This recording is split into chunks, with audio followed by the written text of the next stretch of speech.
Smooth. I was muted. Hello, everybody. Thanks so much for being here. I'm by myself at the moment, waiting for more people to join me on the stream. But we really appreciate you tuning in.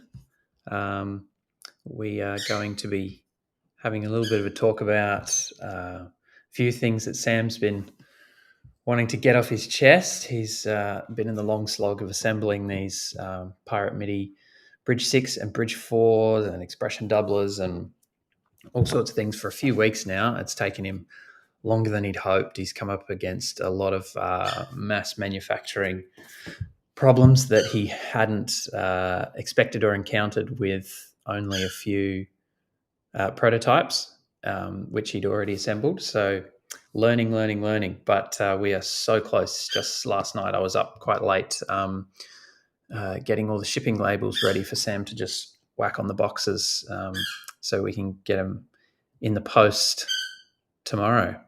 I'm just going to bring on our very first ever live stream guest. Most of you will have heard of Alec. G'day, Alec. Hey, Simon, how are you? Can you hear me? Very well, thank you.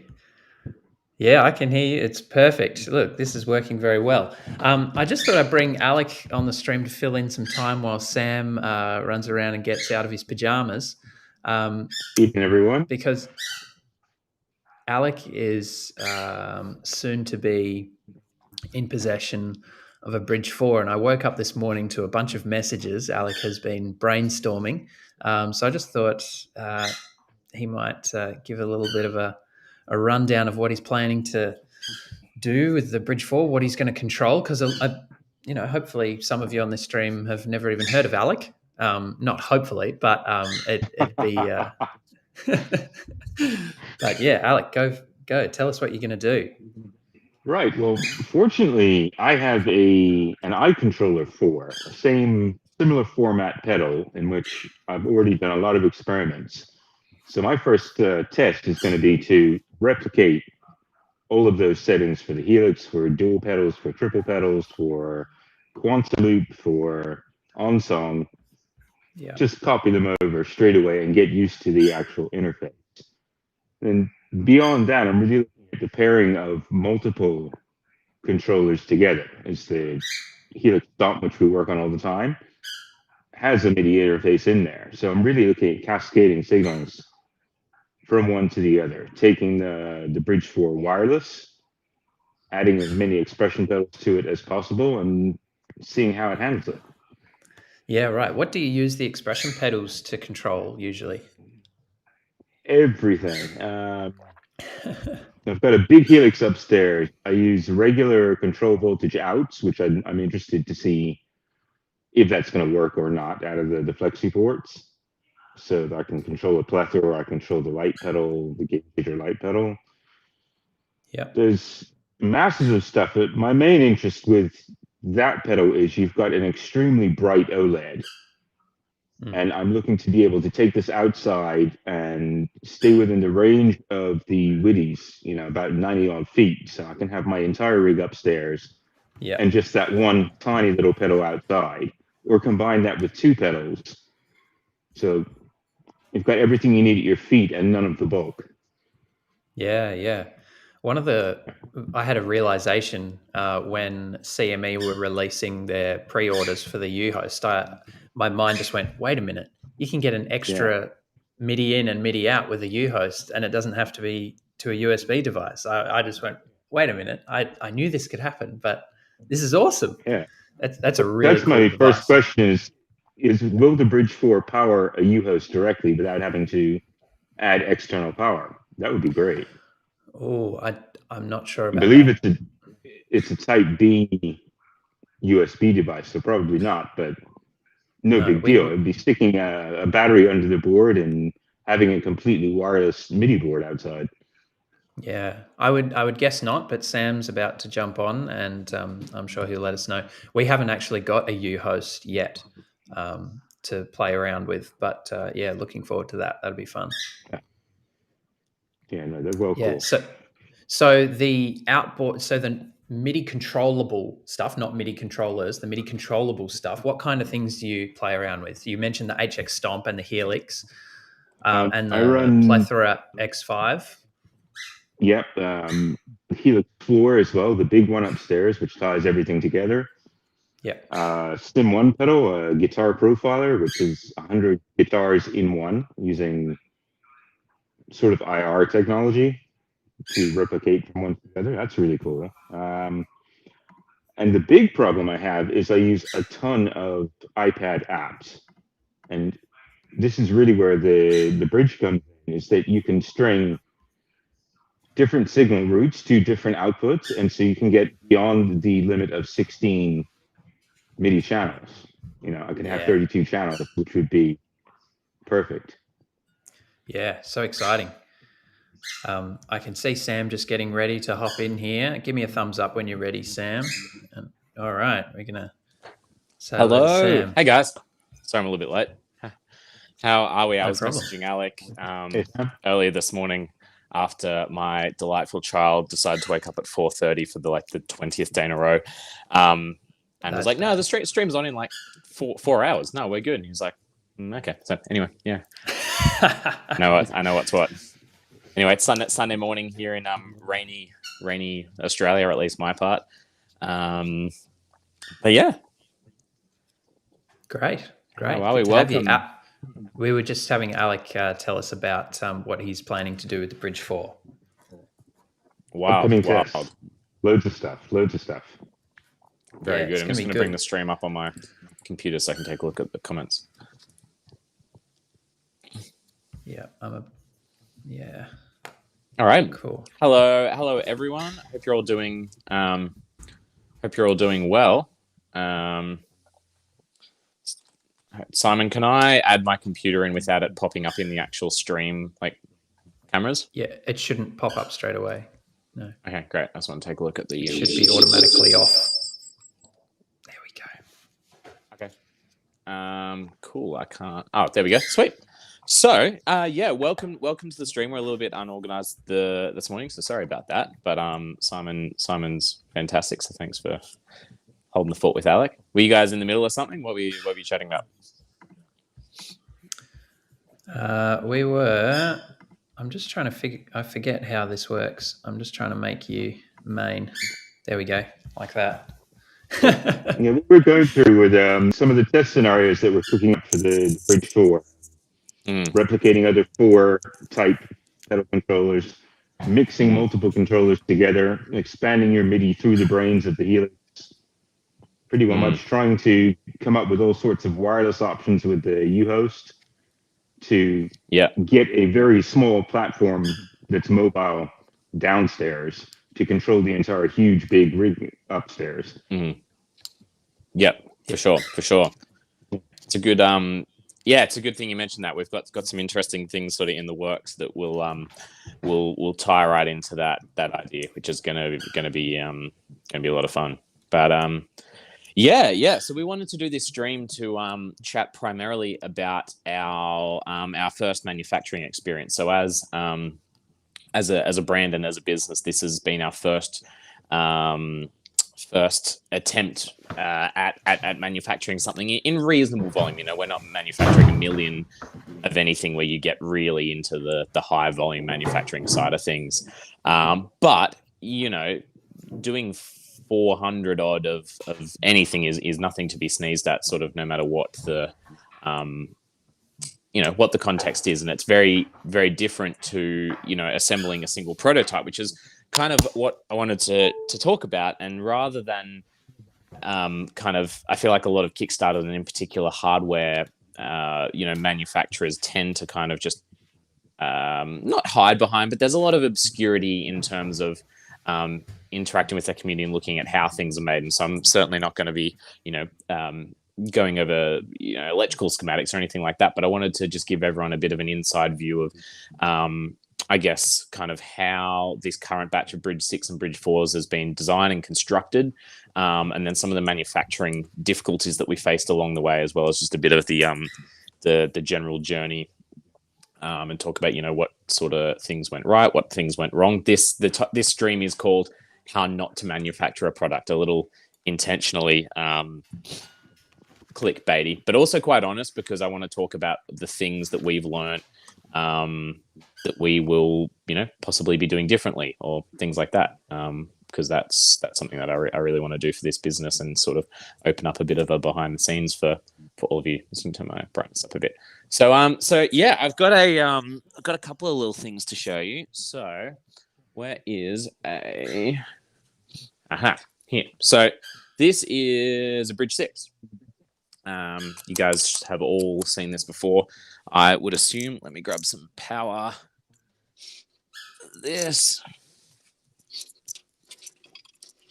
Excuse the fiddling. Grab a stray USB cable. Anyway, and we have our Bridge 6. So the way the Bridge6 is constructed is there's a single PCB, which looks like this, which has kind of everything on it. And very early on, we decided that we wanted to do a slanted kind of enclosure for a few reasons. One, it helps with accessing the rear foot switches versus the front foot switches, as well as the offset foot switch height. So you can see that the back ones actually extend further from the surface as well. But two, it makes everything more readable. So when you're looking at this from a distance, you're looking actually from a natural kind of angle rather than trying to see something that's top down. So there are a lot of reasons why we wanted to do that, but it actually presents a lot of challenges. It's kind of difficult to do something with an angled top surface, because the back of ours is actually straight, and that was really important. There's a lot of devices that are manufactured where the back is kind of on a bit of a weird angle, and it looks sort of funky. And when you're plugging stuff in, you can have issues plugging in connectors because they're hitting the bottom of the board and things like that. So we wanted to have this really appealing form factor. But then the issue is, how do you have some strange angle kind of merging with this 90-degree angle? Because naturally, in the world of manufacturing, things like PCBs and cut acrylic and whatever else are all sort of 2D shapes. So the way that we address this is with an injection molded part, which is a display bracket. And so this is a bit of plastic that has these 4 legs and sits on the PCB. This is an older PCB reversion. It's a 0.7 revision, but most of the geometry is the same. It's just some electrical changes, and it fits into these mounting holes like so. It's kind of hard to do on camera. Anyway, like so. And you have this bracket, and the display, it has a cutout, so the display gets nestled in there, and it sits on the perfect angle. And this is great it works pretty well. It's great generally, and especially conceptually in 3D models and prototypes. It holds the display perfectly, 0.1 of a millimeter just below the surface of the enclosure, and everything's beautiful and nice. And you might think, well, perfect solution. Likewise, these light pipes actually have very complex geometries in them, because they sort of loft up to this shape that you see at the top. I don't know how well you can see that, but they also have an angled surface on them, and are designed to mount on top of some surface mount LEDs there, which is all fine. And then it fits into an enclosure with the matching cutouts. Part of the issue is that our enclosures are like many in the industry are cut and folded sheet metal, which means it starts from a flat piece, gets cut out by a laser, and then gets folded with a circular radius. And so if you can look there, this is the front piece the top part of the enclosure, and then you have a bottom part of the enclosure. And there's a curved bend there. It's not a perfect sort of precision 90-degree sort of paper bend. It has to have some radius because it's a physical material. And then it comes up there, and the whole thing fastens together. Now, the issue is that when you're doing that bend, if it's even, a fraction of a millimeter out in terms of either it's bent too far that way or it's bent too high, the entire top surface of this is going to not line up perfectly. So you can see here where that LED actually sits a little bit below the surface of the enclosure, which isn't really a big deal. It all still, you can see that it works perfectly fine. You can hold it down to get that secondary LED. No worries. But just from an aesthetics perfectionist perspective, it's not 100% the design that I had in mind when I, kind of came up with this, and Simon and I were chatting about it. And that's definitely something that I want to improve on is how do we get that perfect, just beautiful flush symmetry to everything. And another thing is the screen. So the screen and the LEDs are sort of the big things that are impacted by the enclosure because they're the most visual, appealing, aesthetic elements of the design. And the connectors all fit in. There's a good amount of tolerance around the connectors. You can see they all line up pretty well. And so you've got these screws at the bottom with some standoffs. And the idea is the standoff screw into the bottom of the enclosure and secure it to the bottom. So you've got a really rigid, rugged, kind of strong connection there. And then the connectors sort of connect to the top part of the enclosure. And the issue is that if all those bends don't line up perfectly or aren't cut really precisely, then you're going to have some fit issues, and which is where you get that sort of top part of the enclosure coming into things. So there's some of the big issues that we just ran into in terms of the total design, in terms of manufacturing tolerances, and probably a little bit of naivety in terms of just expecting our contract manufacturers to match the sort of the level of perfection that we demanded in the samples across a much larger volume run. So yeah, there's sort of that aspect of it, and something when we first started Pirate MIDI that Simon and I were both really passionate about. I remember we were talking about this a lot, Simon, is we wanted as much as possible to be done in Australia, both for quality, for supporting local business, for small, medium local businesses, and also for turnaround time, so that we could be as quick and reliable as possible. So we set out that, and it's actually surprisingly difficult to do because not a lot of places, I'm sure there's some out there. I know Loki from Polyeffects, great guy, uses a CNC manufacturer in Australia for his enclosures. But it's really difficult to find someone who does things on the level of smallness and precision that we're looking for. Most sheet metal fabricators, is what they're called, do big industrial jobs and pull fencing and that kind of thing. So they're not used to someone saying, oh, look, this is 0.5 millimeter out. Can you fix this? So we were really pushing the boundaries of what their capabilities were. So we've got some samples from an overseas manufacturer, which we didn't initially want to do. But the thing is, it wasn't to save a buck. It wasn't to just save some easy money and take everything overseas. It was actually because of quality. We went to an overseas manufacturer because all they do is small enclosures. They do anodizing, they do finishes, they do CNC machining, and they do it really, really well. So here's an example of a Bridge1 sample enclosure, kind of a little sneak peek.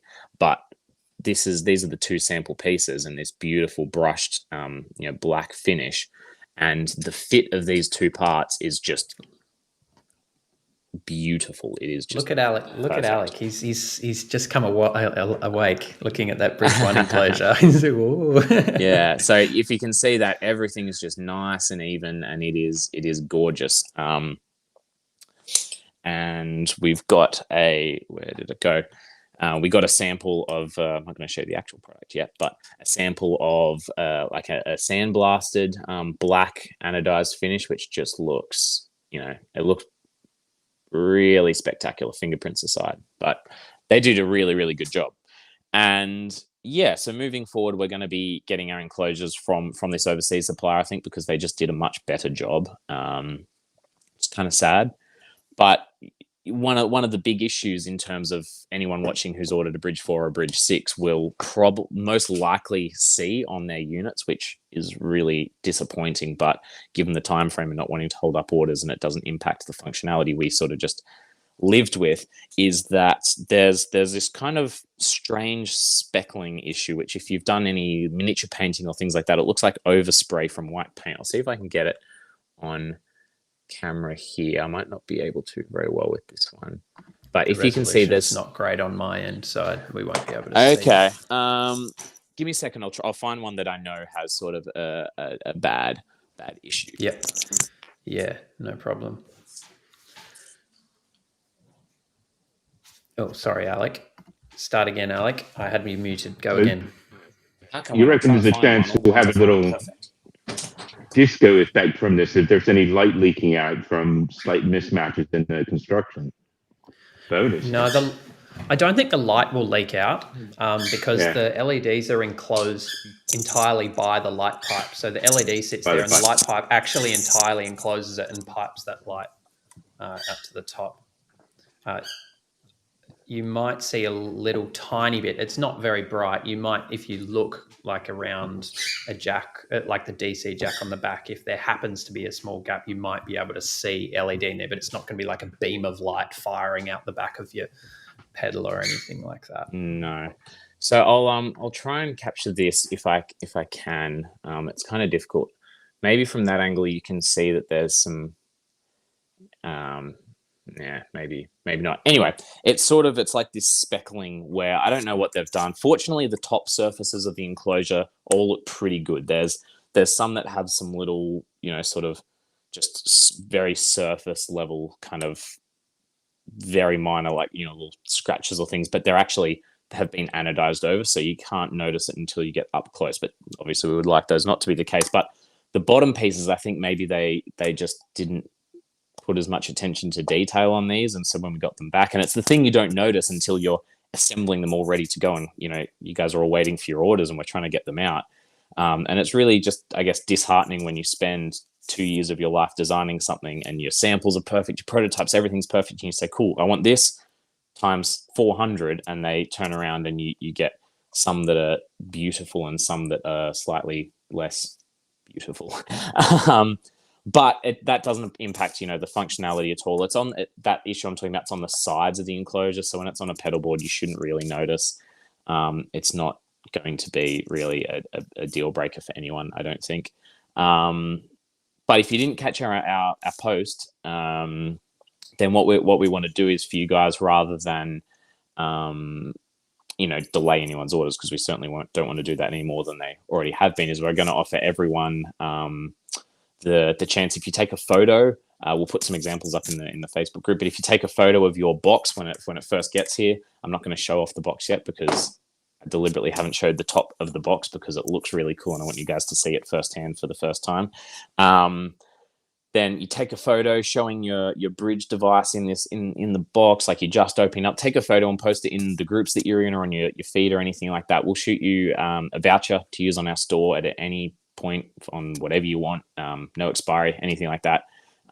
Obviously very easy to do. That's just us saying, yeah, $15 US for Pirate's Life for Me voucher, to say kind of thanks for sticking with us. And for anyone who ordered through Kickstarter or pre-ordered, we love and appreciate you guys so much, and we plan on looking after all of our customers very well, I would like to think, but in particular you guys who jumped on board at the earliest possible chance, you will be especially looked after should anything go wrong. If you have kind of something happen beyond your control, we'll make sure that you're really well looked after with that, because this is the first hardware product we've launched. So and it has a lot of really cool, fairly innovative, exciting tech built into it. So inevitably we're going to find strange edge cases of connecting different devices that we just haven't encountered or conceived before, and something might damage something on your board or whatever it is, but we'll make sure you're well looked after and taken care of. So don't stress too much. The other, just while we're on the topic of how not to manufacture a product, might as well stay on topic here. One of the other issues I picked up on was these light pipes with the LEDs. So we ran into a lot of headaches with mounting these light pipes on the LEDs, and the reason being, I'll get a sample of one here. This is the light pipe I'm talking about. So it has some cavities inside for an LED. This is a Bridge4 PCB that's not fully populated, but there's these LEDs here. There's cavities, and that's designed to sit, and it's got some mounting clips designed to sit on the PCB like that. I don't know how well you can see that, and it comes through these slots here. Now, the issue is the tolerance for those cavities is actually probably a little too small.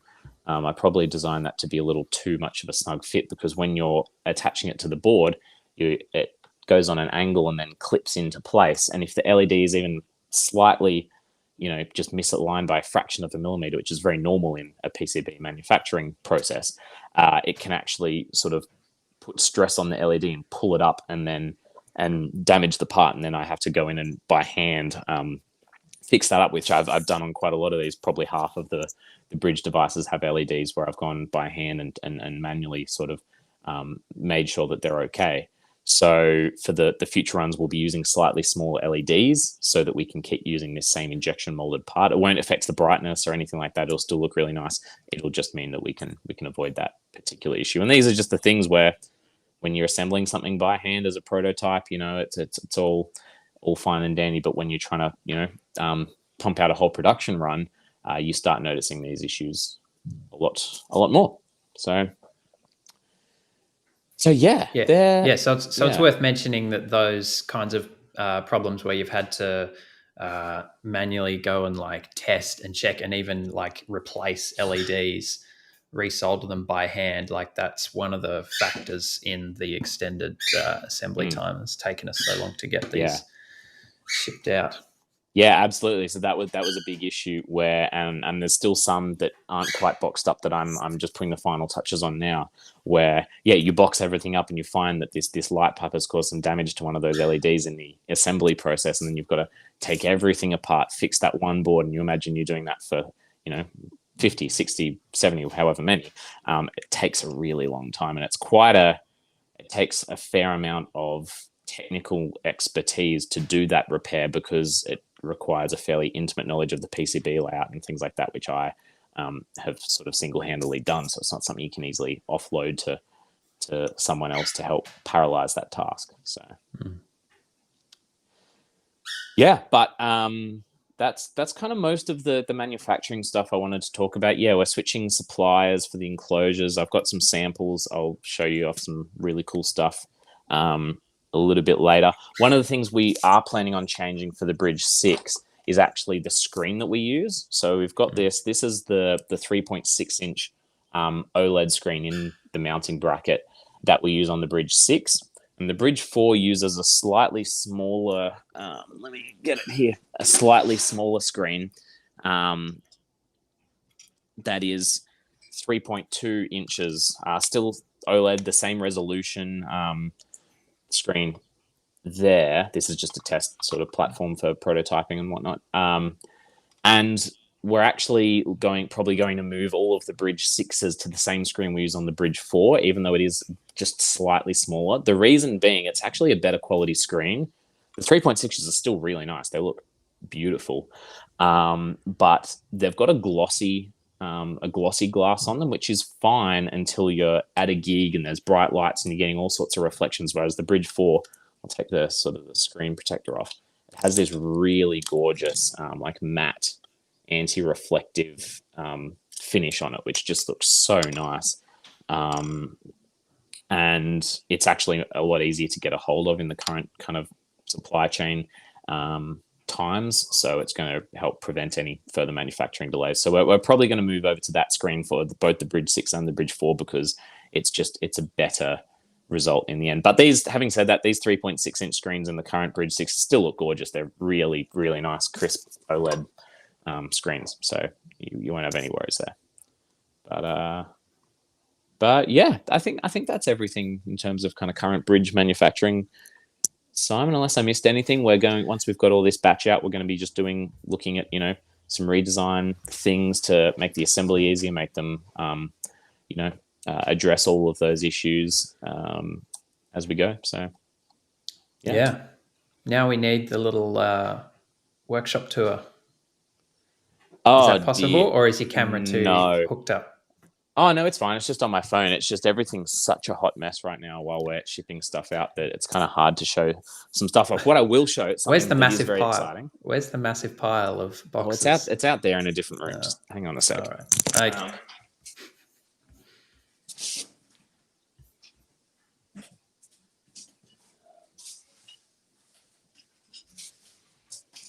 This is quality entertainment, folks. I hope you're. Oh, you mean the like retail? We're good. You mean the massive pile of boxed up ones? Yeah. All right, let's just take a little tour. This is my. Sorry.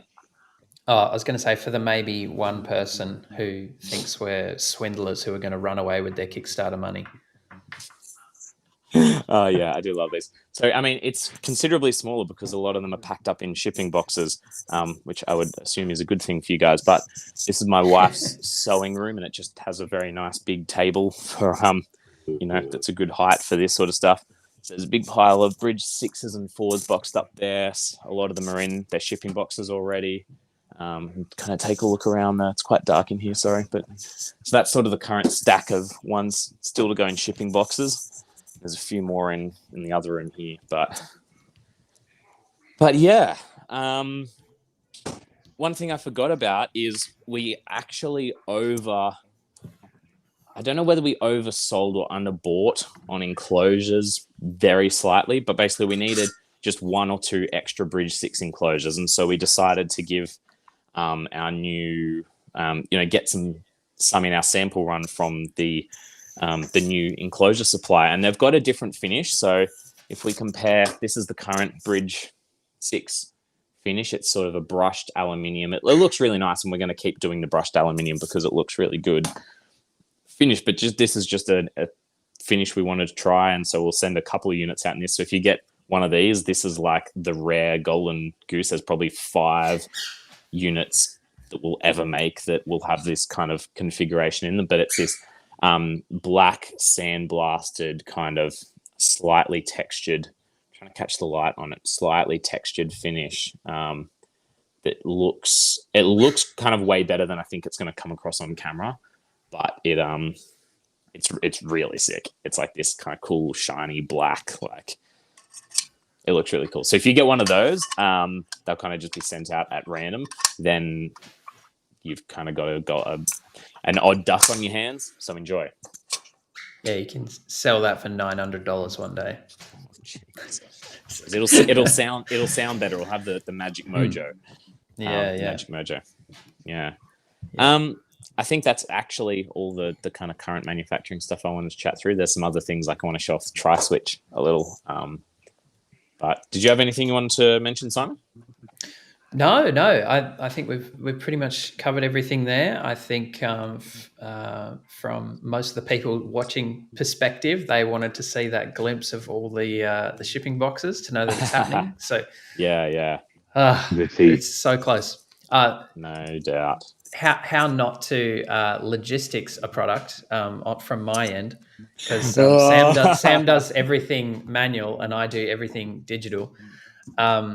So I had a huge spreadsheet which I had to do a lot of rearranging from the format that Kickstarter spits out to get it to import into our shipping software, so that we didn't have to manually enter 310 orders and addresses and customs labels and invoices and everything, which I did. And then the shipping software decided that I still had to manually go through and check every one.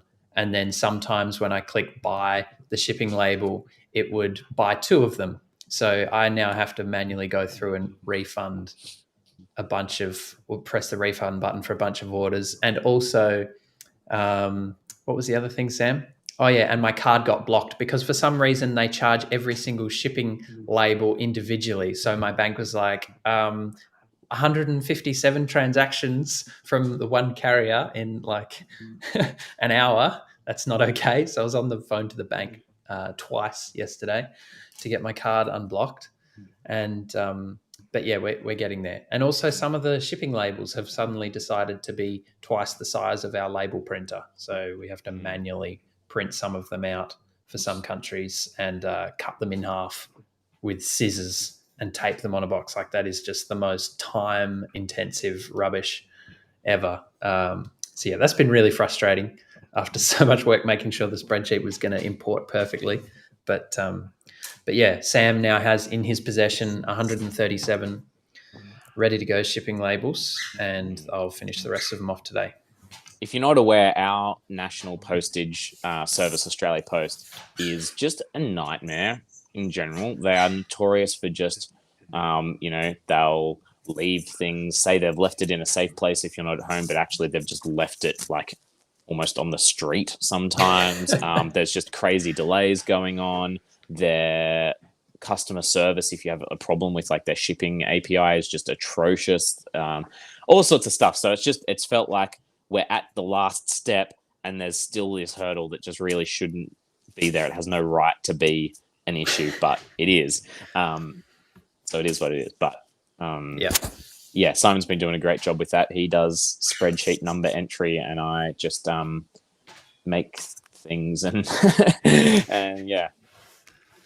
Yeah, I have to keep track of the money and Sam just spends it faster than I can get it in. So This is it. Yeah. Did you have any questions?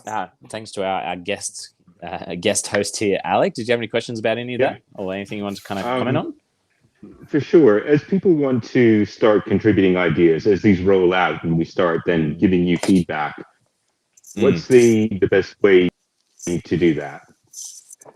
Good question. So there's a couple of different, I guess, avenues depending on exactly what you're doing. So we've got our kind of roadmap, which is where people can submit feature requests or things like, they say, oh, I'd really love if my bridge could do this, or I think, this would make a good product, or things like that, where it's sort of, wish list things. And as we implement those or approve or, say, yep, this is in works, we'll kind of update that. We've probably been a little bit just off the pulse with that while we're neck deep in manufacturing, but we'll get, be promoting that and getting that up and sort of back at the spotlight really soon. In terms of, for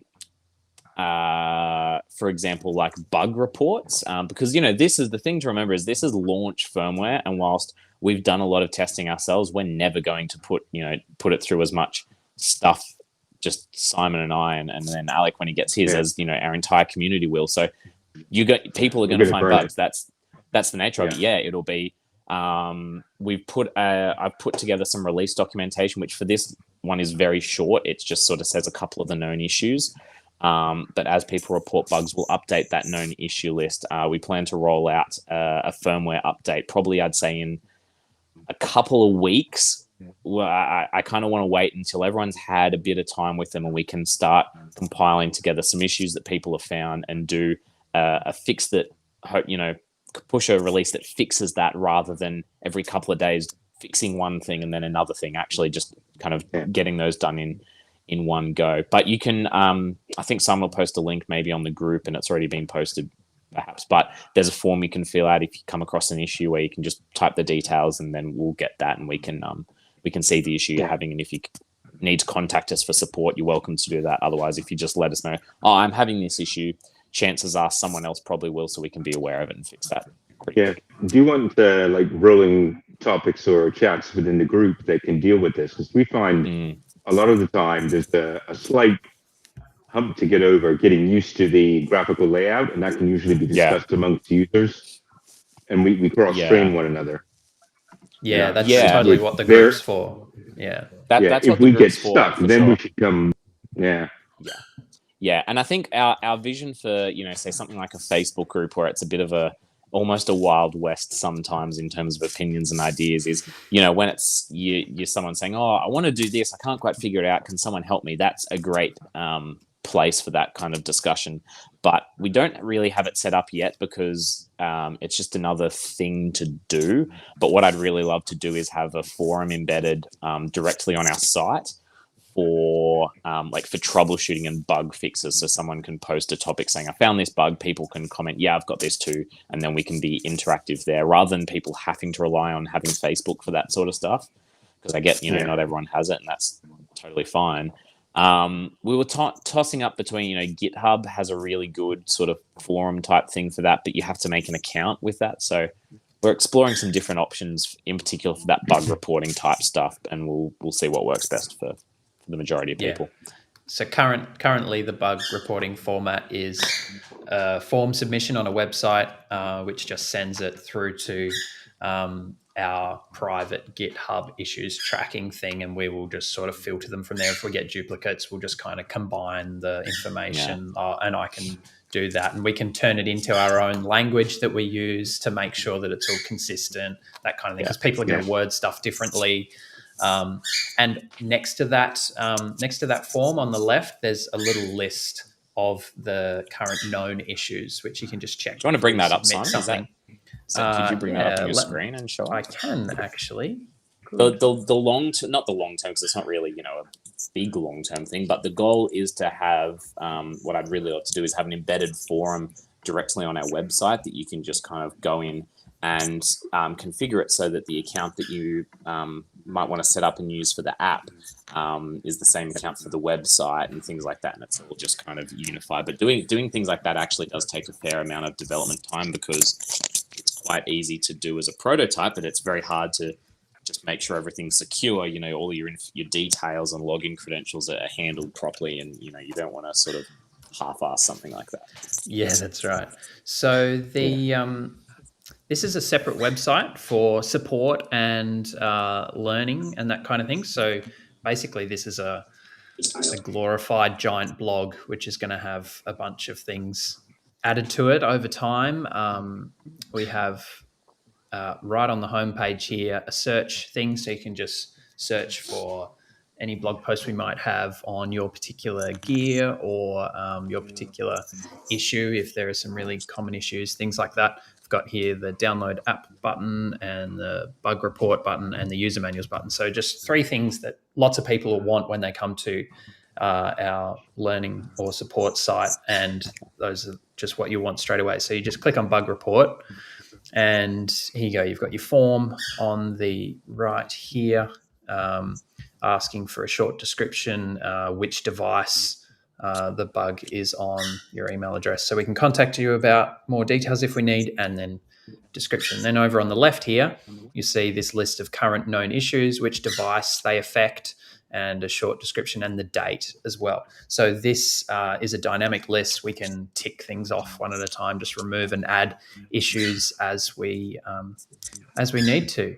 So yeah, there's a quick overview of that.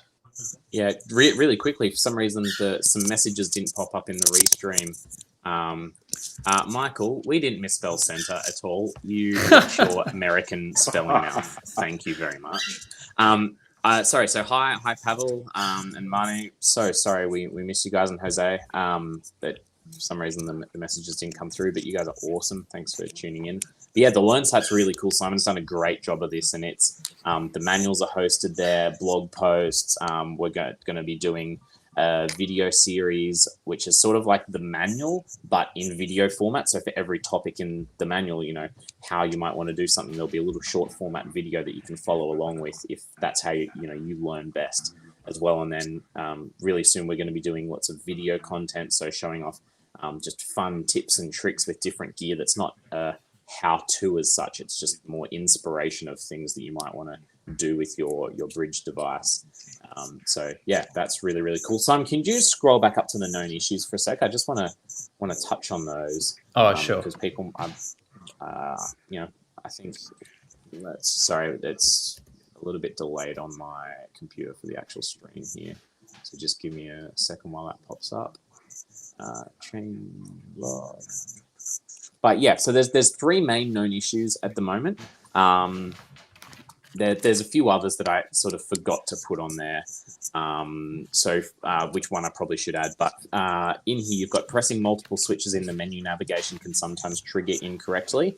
That's not so much a bug as it is just some UI elements that need just tweaking. So for example, on the Bridge 4, because it only has 4 foot switches, when you're navigating through the menu, the bottom is left and right, and then pressing them both is select the menu item.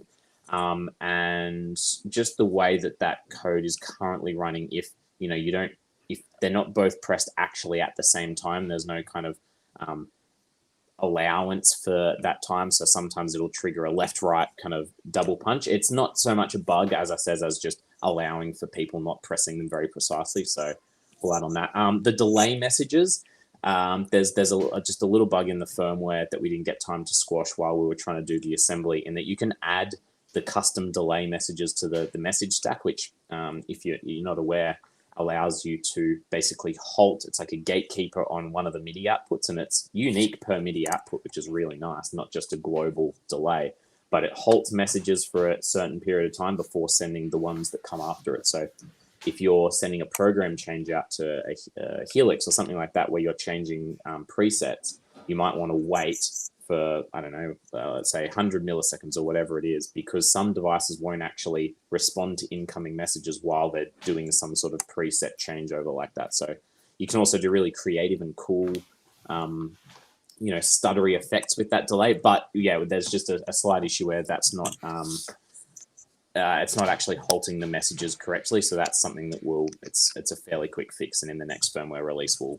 get that quick smart. And then device link. So I know you guys are really excited for device link, and it was a bit of a bummer not to have that quite ready at launch. It does sort of work. There's just an issue. So what it's a fairly intelligent protocol in that they're constantly sending data packets between them to make sure they're still connected. So if something gets disconnected in real time, the UI will show you that it's been disconnected, which is handy for troubleshooting, or if you've got a bad cable or something like that. But at the moment, it only works on the FlexiPort 1 on the Bridge6 and Bridge4, because we were just trying to get that rock solid before then opening it up to FlexiPort 2. And it works between 2 devices at the moment, but that's something we'll be running pretty hard at to get that up and running nicely. That's sort of number one priority, and it shouldn't take too long to get that sorted out. Another thing Alex brought up this morning is you can actually set the foot switch mode to be sequential. So the idea being you can cycle through program changes or control changes or notes, even whatever you want. You can choose it in the menu, but it doesn't actually engage the sequential mode. That's mostly we've been trying a few different ways to get that sequential kind of concept working nicely. Weren't quite happy with it for a launch feature, so it's just been disabled for now. But again, that's something that'll be up and running in the next firmware release very, very shortly. I think that's kind of that. I just wanted to touch on those. Sorry, Alex. It's got a bit of an explanation of that. Go again, How Alex. how are we on backup and sharing of banks right now? Is that possible with the app? Yeah, it is. The app is one thing that we were hoping to actually sort of have it out to you guys well before devices shipped, even without the delays. And just the way it unfolded, we sort of got most of the way there, then actually kind of scrapped a lot of those ideas and went back to the start because we thought there was a much better way of doing it that was going to be a better user experience overall. So we're hoping to have that out in the next couple of weeks. I'm just working through some kind of some last minute issues with our app developer, but I believe that actually works fairly well. The configurations are stored in a file format called JSON data. If you're not familiar with that, don't worry too much. Yeah. But what it means is you can actually you can export a configuration from the app and it'll spit out a file, and you can then you'll manually be able to load up that file or just copy and paste it in your file browser. And the app will recognize that configuration, then you can load it up into your device however you want. So if Alec creates some whiz bang cool, HX Stomp or Stomp XL, whatever, profile just for that, and everyone wants to get a hold of that, he can, we'll probably explore a nice way of sharing those on the site or something like that. That'd be really cool. So yeah. Awesome. That would be really, really handy. It's the whole app is built around things like that being really easy to do and not being an issue at all. It's just making sure it works well before we kind of release it into the wild. Yeah. Lovely. Great. Well, there's one other thing I wanted to sort of show off, Simon. I was going to show off the tri-switch. We're Sounds kind of good to me. Done in terms of manufacturing stuff. Do you guys, Alex? Do you want to? If you have questions, please put them in the chat. Any questions? Just pop over to YouTube in case there were YouTube questions that haven't come through. Yeah, I think Restream went AWOL on us a little, so check YouTube. That'd be good. Oh no, I've got the chat up. All those ones that you said you hadn't seen, I've got them. Oh, okay. Just my chat that wasn't working then. Great. Thanks, Restream. Yeah, this little gizmo, I've been showing this off to Alec, is something we're super excited about, and you might at first be like, oh, why? And then when I tell you, you'll be like, yeah, okay, cool. This little box of goodness is a tri-switch, and it's something that we have slated to come out early next year, fingers crossed, and it is crazy cool. It's this super compact, cute little 3-switch thing, which you first look at and say, "Oh, that looks like an aux switch with LEDs," and you are correct in some ways, and that's what makes it so cool. It is a completely standalone, just auxiliary switch. It's got a jack here, and you can connect that to any MIDI controller, any device, any box that takes a 3-switch controller, and you can use it as an auxiliary switch. No worries. What you can also, it'll work unplugged, so even without power, it will work as just a dumb little sort of aux switch if you want. It'll work with power, so you get LED notifications and you can configure how the LEDs behave in the app.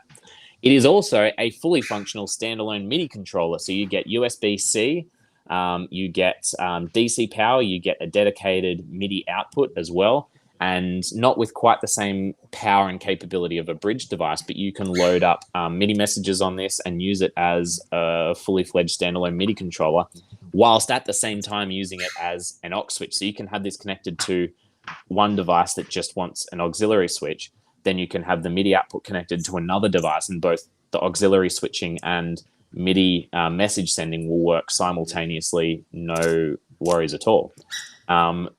Super tight, cute, low form factor package. It's actually designed to sit perfectly in front of, let me see if I can get this straight on camera, perfectly in front of a Bridge.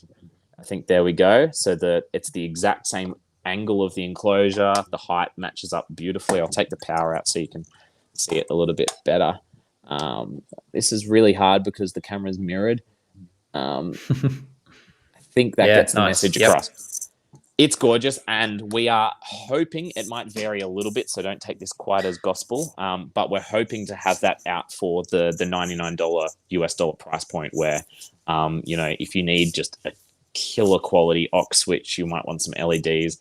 It's going to do the job, and I think it's pretty compelling as that by itself, but also you just whack one of these and it is a very potent MIDI controller with with LED feedback right to just on a little daughter board or something like that. So I'm really excited about that. So just to be super clear, if you power it with DC and use it as an aux switch, the LEDs will work with your random if you just used it as an aux switch with some other device. Then absolutely. The LEDs work just because you powered it, and you can pre-choose what those LED colors will be in the app.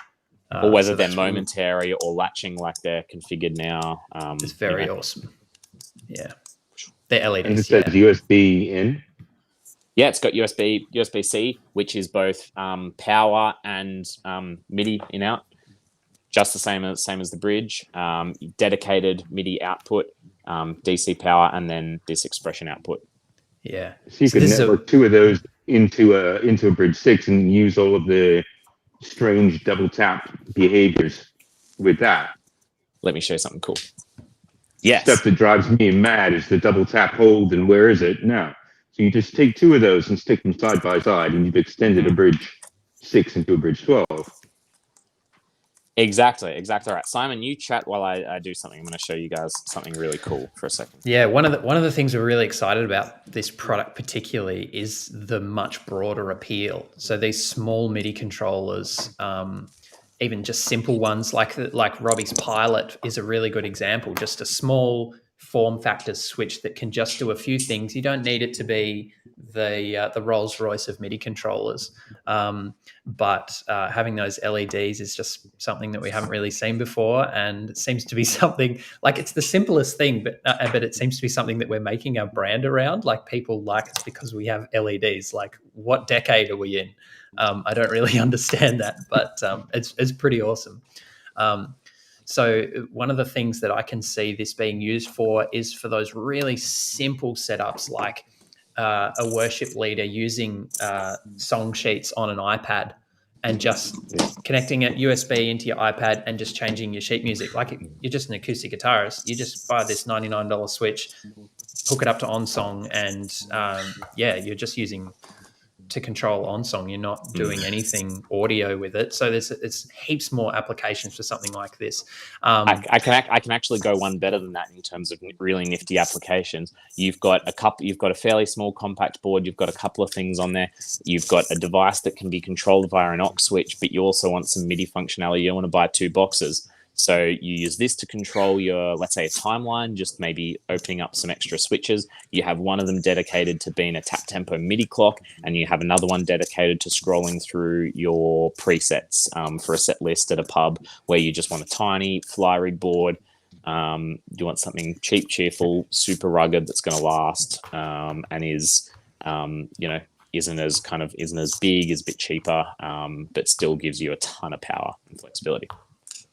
Yeah, super killer. So good. Yeah, and it even goes into other industries. I know people who would use this thing for transcribing. I have a couple of people who did doctorates, had to do a lot of transcribing of interviews that they did. They would have killed for a $99 foot controller to use with their transcribing software. Yeah, and in fact, it's on the cards. Probably not the next firmware release, but when we do sort of some new features type stuff to add keyboard macros and allow your bridge to pop up as a keyboard device as well as MIDI device and everything else. But yeah, I'm just gonna set up a little test here.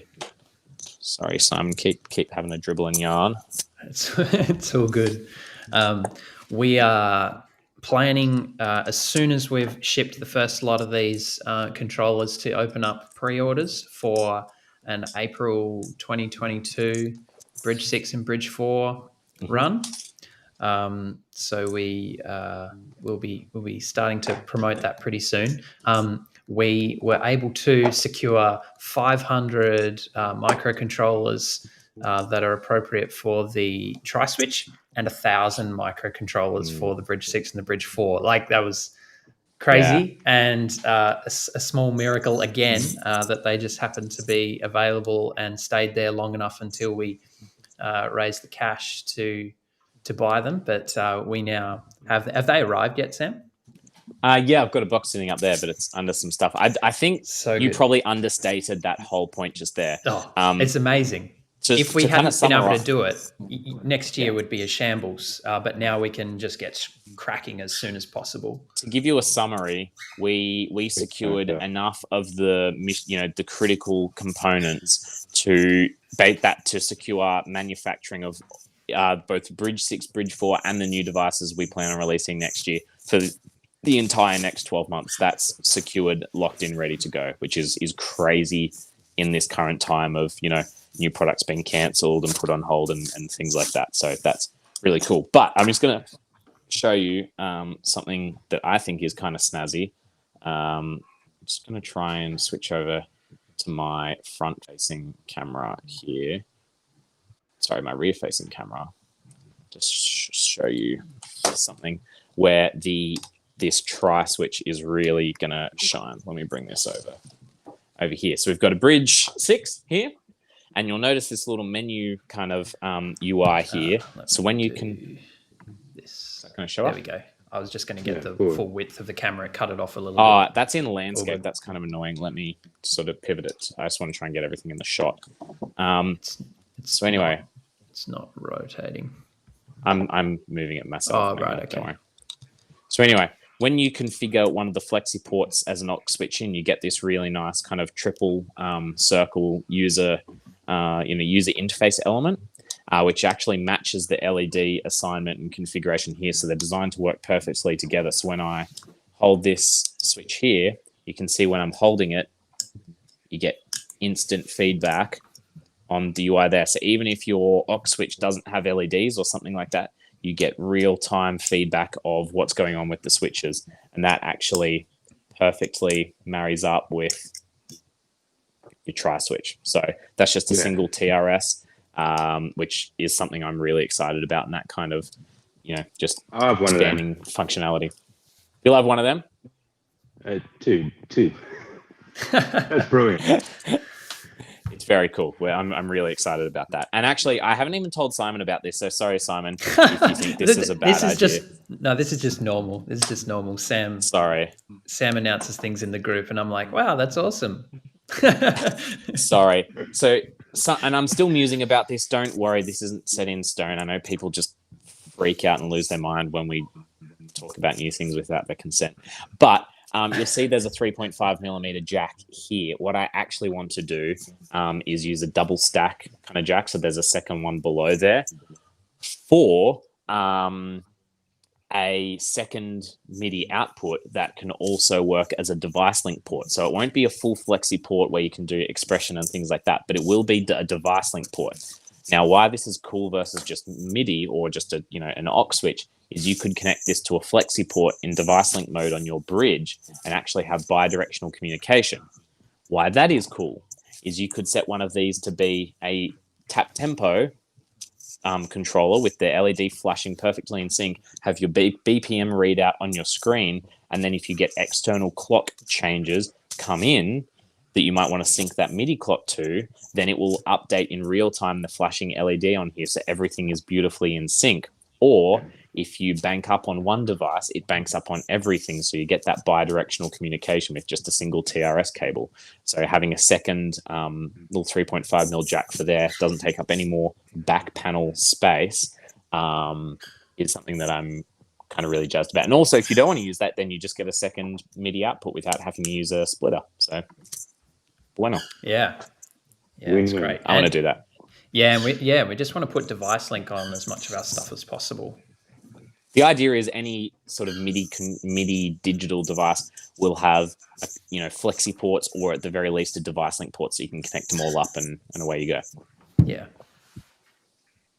So yeah, I think that's kind of all we had to show off. We showed off the Bridge 1 enclosure, the tri-switch, where we're heading next year. There's actually been a lot of stuff going on the scenes. Thanks, Chris. Chris in the chat. Good to see you, mate.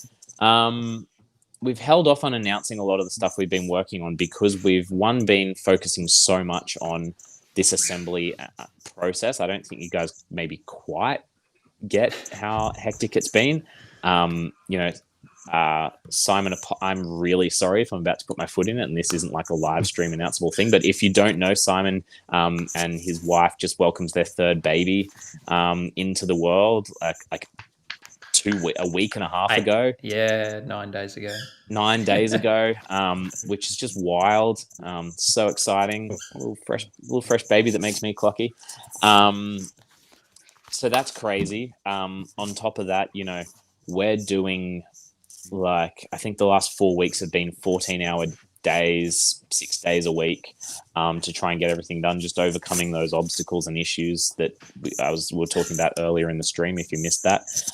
So we just haven't had the time. And also, I'm really aware that you guys are kind of getting, real keen to get your hands on your Bridge 4 and Bridge 6, and we don't want to be talking about new stuff that we've got coming up while we know that, we're still trying to fulfill those amazing people who supported us and believed in us from 12 months ago. So we sort of just put that on the back burner, but we have a crazy amount of cool stuff to tell you for next year. We've got I think between 4 and 6 new products coming out, as well as the existing Bridge 4 and Bridge 6s, which we plan to have availability kind of getting more and more, available for you.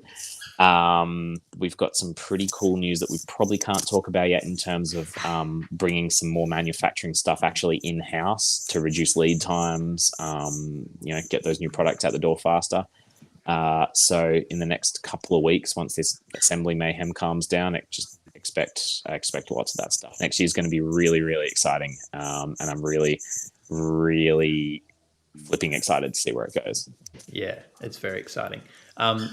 With regard to making it seem like we're doing other things when we should be doing other things, it's probably important that you guys understand, and I know most of the people who are watching this already understand this, but in case someone's watching later who's a little bit curious, I am not living in the same state as Sam anymore.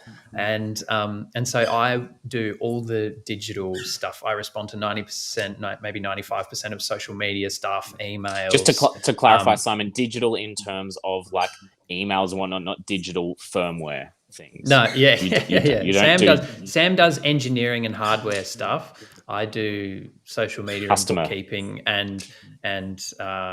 and web store and all that kind of stuff. Yeah. So if it looks like we're doing two things at once and you think that's impossible, that's because there are two of us. So if I'm pushing sales and doing marketing and that kind of thing, don't stress about your hardware in the background. Sam's on the job. I just wanted to say that because we are going to get these pre-orders going very soon. Just want you guys to know that Sam's continuing to get the rest of these bridges out in the next week or so. So we've got more than 150 ready to go, and the rest of them are on their way to being boxed up and sent out. And in the meantime, I'll be getting the round 2 of Pirate MIDI family on board. Unfortunately, Australia Post just kind of screwed us around last week with getting as many out as we wanted to, but there's several sacks of orders just sitting there. But I'm hoping that by the end of the week, most people's orders should be in the hands of shipping companies. I would think, even with some delays of Australia Post and this and that. If anything changes, we'll keep you updated. But if not, it'd be a very small handful. And we're doing it sequentially, so it's basically first in, first out. So the very first people who pledged on Kickstarter, time-wise, it's technically the first people who responded to the survey at the end of the Kickstarter. Okay, there you go. So respond to surveys, people. It's important. Respond to surveys. That's gonna be happening pretty quick. The other thing as well, we just had someone kind of ask about why we're working on new products when we haven't sent the existing products out. I'm a bit of an odd duck in terms of how I like to spend my time. It's safe to say. If I've had a really long day kind of at work and things are just a bit hectic and I need to unwind, my favorite thing to do is just throw something on Netflix in the background, sit on the couch on my laptop and design something. And it sounds kind of weird, but that's how a bunch of our current prototypes came into existence. Like we've got this, it's out of its test enclosure. So it's like in raw PCB format kind of, this is, as Alex calls it, the onion slicer. And it's got some brains, so I'll plug in USB power here, but it's like a motorized fader MIDI controller with a blinding amount of LEDs. I can't even see what I'm doing. There's some faders on here, but anyway, you've got. Wow, that's really bright. It's obnoxiously bright. I'm gonna put it away. But we've had like a working prototype with pretty much ready to go firmware for a motorized fader MIDI controller. Ready to go for the better part of a year now. And the final things like deciding what type of enclosure it goes in and things like that.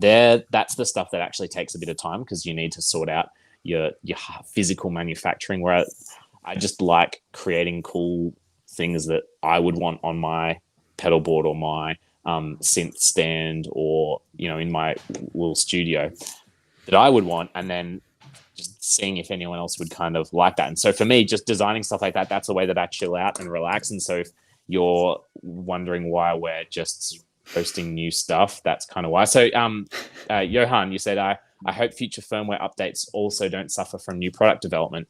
That's a really understandable concern, and I totally get where you're coming from. But I guess what I was saying is, from my work hours, I'm working on the priorities, the things that, be it new firmware updates when we get there, new products, if that's the most pressing thing. But then after hours, it's kind of work, it's kind of not. I like trying to make cool stuff. And if that turns out to be a Pirate MIDI product or it's just a personal project, then so be it. Like this little tiny PCB, which is crazy crammed full of stuff, is actually just designed to sit a potentiometer on, and I've been retrofitting some of my pedals with this. Is basically makes your potentiometer MIDI controllable, so any control can be MIDI controllable from an external controller. So I've got a few pedals where I've replaced these and built that up, and now they're fully MIDI controllable for every parameter. And it requires a fair bit of tinkering and know how to assemble this and configure it correctly. So I don't know if it'll make it into a product, but it was a really fun project, and that's the kind of stuff I like doing. So yeah, that's me. Yeah. Well, we're over we've an been hour after now. one of those. Sorry? I say we've been after one of those for a while in the chat. I know you have. And it basically, I mean, maybe it'd be a cool product. I don't know. It'll require several revisions and things like that. But it's basically a digital potentiometer, which is a small chip that acts as a physical potentiometer to the rest of your circuit, and a whole bunch of supporting circuitry to make it play nicely. And you can configure. There's some little pads that you can solder, bridge, or cut to configure it exactly the way you want. But I think the idea, and then there's a connector there that attaches to a sort of a brain PCB, which has USB and a MIDI connector that you would drill some holes in your enclosure and mount it there, to which is sort of the brains of the thing. And I guess the idea being that you could have, put 4, 5, 6, however many pots you have of these, stick them in your enclosure, connect them up to the brain with a little cable, and then bam, your entire pedal is MIDI controllable, both from the bypass, the switches, the potentiometers, that sort of thing, which is pretty cool. Yeah, it was just a personal project because I want to, I'm interested in it. Mickey, do you think about offering that PCB for DIYs? Yeah, it's crossed my mind. I really needed a break from. I was knee deep in firmware development. I just had been working on something for like 10 or 12 hours straight at that point and needed a break, and so I just spent a few hours just kind of working on this as a bit of a passion project. Possibly, I think it would need a lot of thinking through and a lot of folks who would be willing to test, with some good DIY knowledge, who'd be willing to test it with knowing full well that they're sacrificing, the aesthetic of their pedal for the sake of testing it. It'd require a bit of that, but maybe I think that could be a cool little thing. Who knows? But Simon, do we want to talk about the kind of the plan for the gizmos stuff a little? Do you want me to talk about that? Yeah. I'm not sure what the plan is anymore, but all right. You guys know that we mentioned a little MIDI controllable RGB LED controller. I think we've mentioned it a couple of times.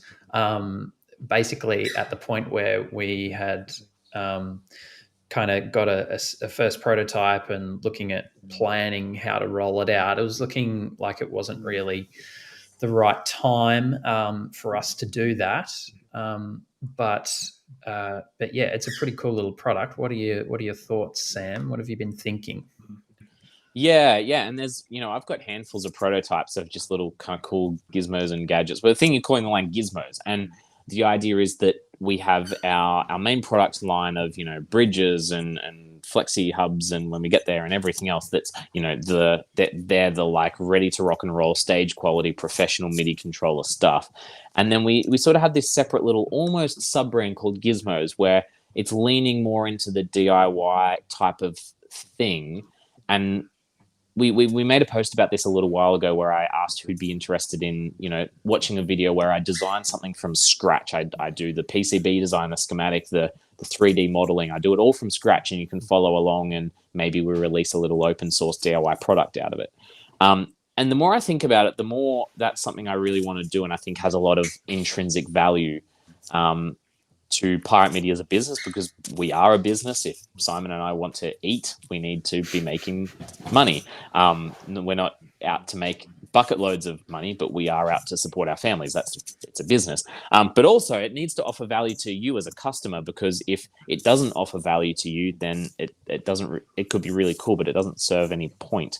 So my vision for it is where I think every gizmo actually goes through that process. We maybe do one every couple of months. Whether we do it to the entire group or we look at doing it as something like a Patreon model where you get it for free and you support it monthly. I don't know, I'm kind of musing here, but the idea being where we pick something that you guys think is really cool. It might be a little DIY MIDI controller type thing, and I do the entire product development I record that and we put it up as a YouTube playlist. You can go through and watch the whole thing if you really want to learn the ins and outs of it.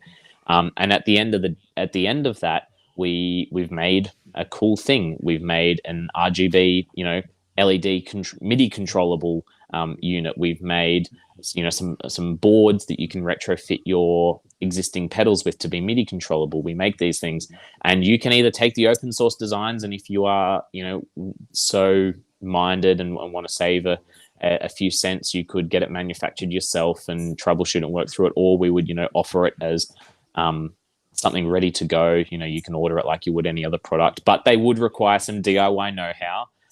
They would be mostly finished DIY products that you would be able to use as a learning opportunity and things like that. They're not a SMIC ready to go out of the box, beautifully packaged kind of thing.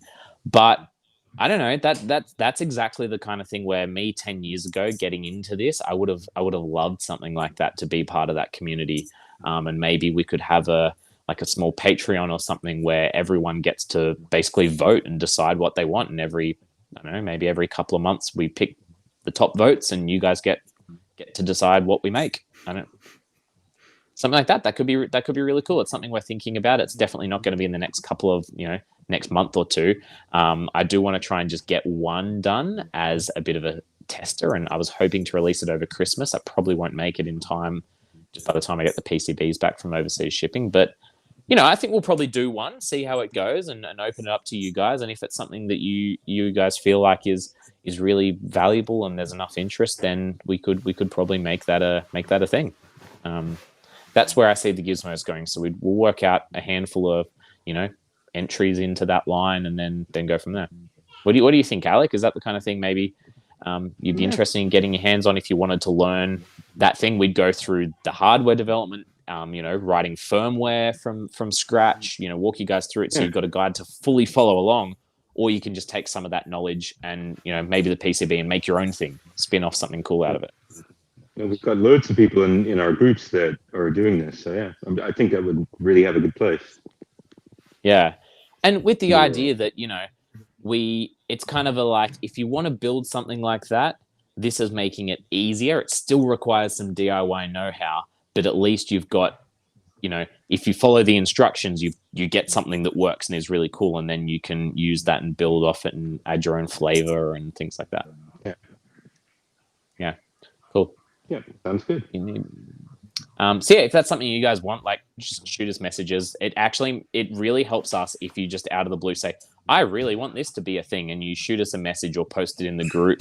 If you have a cool idea, that sort of stuff really helps us gauge what, where to go as a business and where to focus our attention on new products and things like that. So feel free. And when you guys start receiving your controllers in the next few weeks, by all means, post as many little videos and photos and stuff in the group as you like, because there'll be a lot of people looking on who want to have a lot of very specific questions answered. And we don't have a library of gear. So the more stuff that's available for them to search or just scroll past in the group, the more likely we are to build a great community and get more people on board. Just to clarify, when Simon said a library of gear, we have our device library, which is a list of, fully you just click what you want to do and it does it. Simon meant we don't have all of those devices on hand because there's hundreds of the things. So we're going to rely on you guys who might have bits and pieces to fill in the gaps for us in terms of the actual hardware. Yeah. Sounds cool. Great scenario. All right. Thank you, everybody.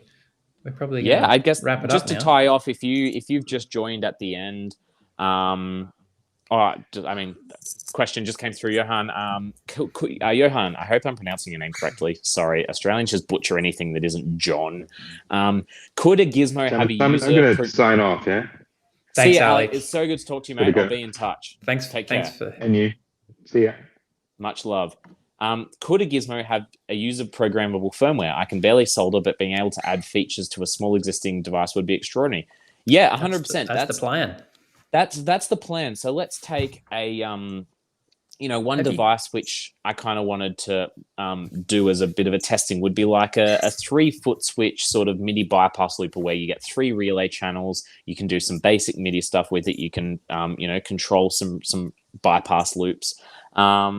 And something like that, where it's a really cool product. It probably doesn't fit in our existing product stack yet, but it's something a lot of people would get value out of. And you could either take the open source files and go full DIY if you wanted to, or you could order the PCB mostly assembled. Things like through-hole connectors, which just require very, very rudimentary soldering 2 or 3 pins.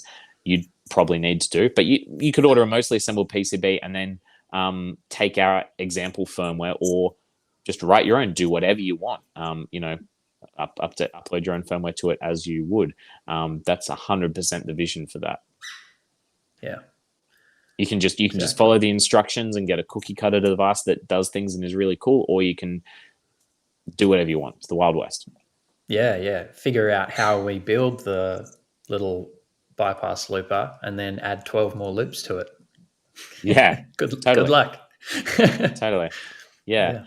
What I was saying before, just to kind of summarize, because we'll kind of probably draw to a close now. If you've just joined the stream or you're kind of wanting the TLDR, we talked about, I guess, some of the manufacturing just challenges and things that we overcame. Go to the start of the stream around the 15-minute mark, 10-15-minute mark to listen through all those.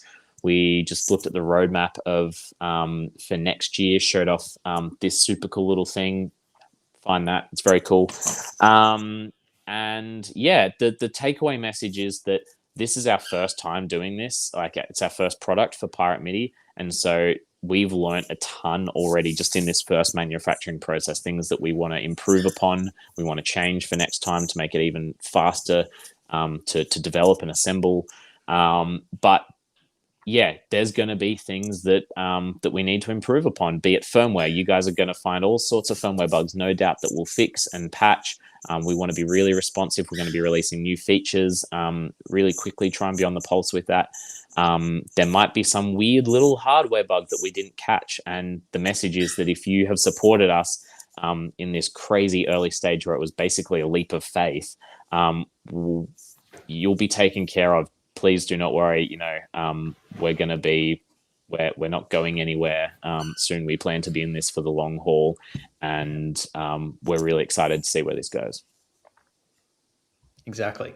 Great place to land the plane, I think, Sam. So we can sign off and say thank you to everyone for, especially you guys in Europe, staying up so late. Yeah. I think it's like 11:30 p.m. there now. Yeah. And for those of you in the US, enjoy your dinner. We're going to get back to the rest of our day, 9:20 a.m. here. Oh, yeah. Love it. 9:23. Yeah, cool. All right. Thanks, Sam. Sayonara. Bye. See ya.